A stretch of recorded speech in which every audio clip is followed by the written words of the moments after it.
大家好，欢迎收看小家庭种菜。苋菜相信很多人都不陌生，在之前的视频中，我也有分享过用种子播种种植苋菜的全过程的视频。苋菜不仅是一种富含铁、钙和维生素的营养蔬菜，而且它和空心菜、木耳菜等蔬菜一样，能够播种一次，一直收获到秋季。但是苋菜长时间采收的原因和空心菜、木耳菜等蔬菜并不完全一样。那么它的生长究竟有什么秘密？我们又该如何做才能源源不断地吃到自己种的新鲜苋菜呢？今天就和我一起用视频揭开它的生长密码吧。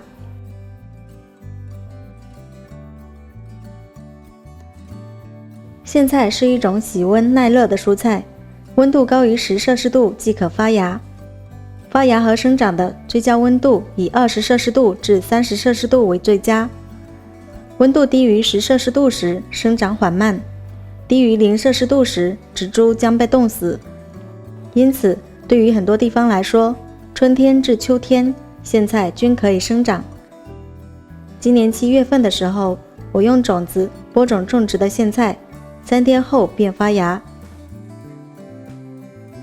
，10天后长出3片针叶，25天后即可采收。具体的过程在之前的视频中有详细的介绍，没有看过这个视频的朋友可以点击我的头像到我的栏目主页去翻看一下。我是在第28天的时候才开始采摘苋菜的，采摘的时候在底部往上2至3片侧芽处用剪刀剪下的。采摘的方法和空心菜、红薯叶一样，但与我上一篇视频介绍的木耳菜就不同了。木耳菜留的是底部往上的第一排的侧芽。采摘好苋菜后，等苋菜的切口干了后，再为它浇水，并追施一次有机肥。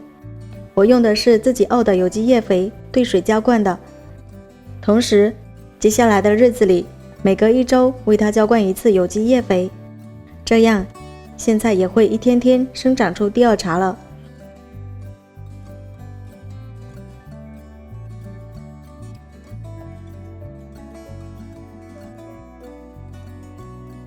第一茬采收后15天，苋菜就可以开始采收第二茬了。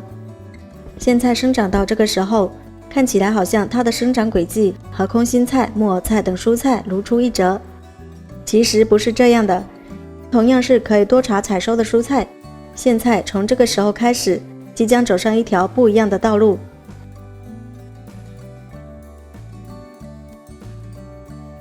据我以往的经验，苋菜与其他可以多茬采收的蔬菜不一样的是，它只有第一茬和第二茬的叶子相对比较鲜嫩，长第3茬时，苋菜的叶子已经不好吃了，并且苋菜又是一种高温天时非常容易抽苔开花的蔬菜，如果没有及时采收，第二茬也非常容易变老。我的第二茬苋菜由于没有及时采摘，在第20天的时候竟然已经结出花穗了，同时叶子也开始变得干硬，呈现出一种衰老的迹象。我仅仅晚了3天采摘第二茬，苋菜竟然发生如此巨大的改变。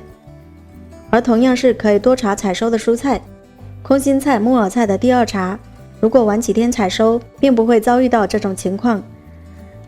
大自然看起来似乎对苋菜有点不公平，事已至此，我也只好放弃了。接下来只好让苋菜好好开花了。第27天的时候，苋菜长得非常高了，花穗也变得非常多。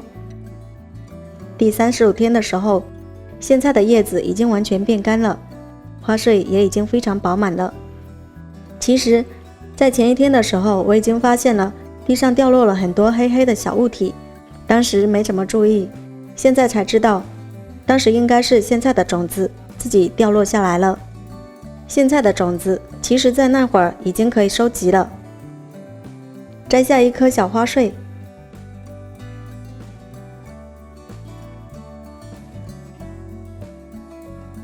用手揉一揉，苋菜种子就会自然地剥离出来了。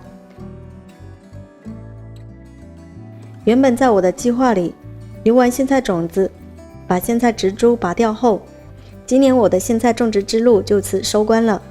不过顽强的苋菜似乎并不答应。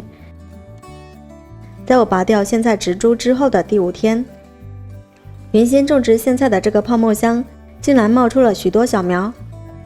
在我没有继续播种的情况下，苋菜选择了用它自己的方法继续延续生命，这生长能力堪比野菜。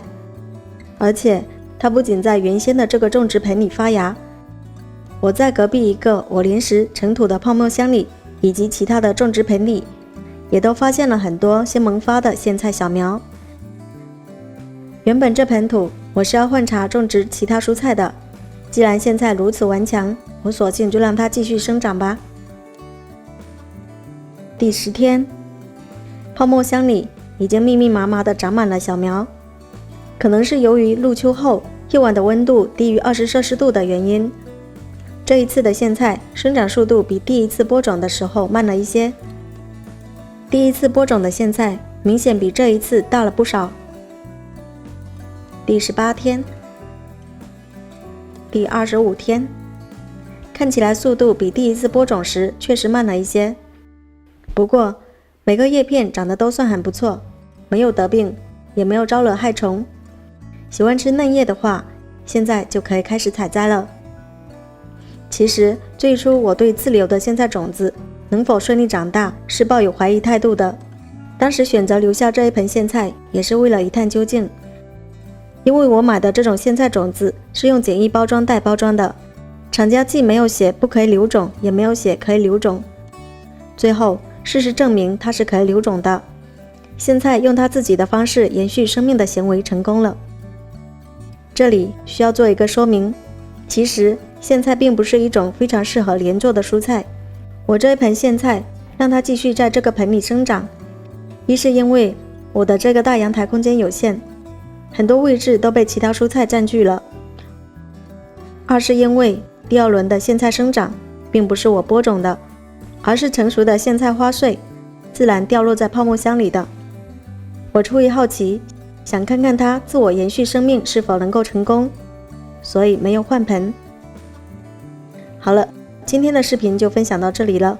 对于苋菜的生长，大家还有其他的经验或者疑惑吗？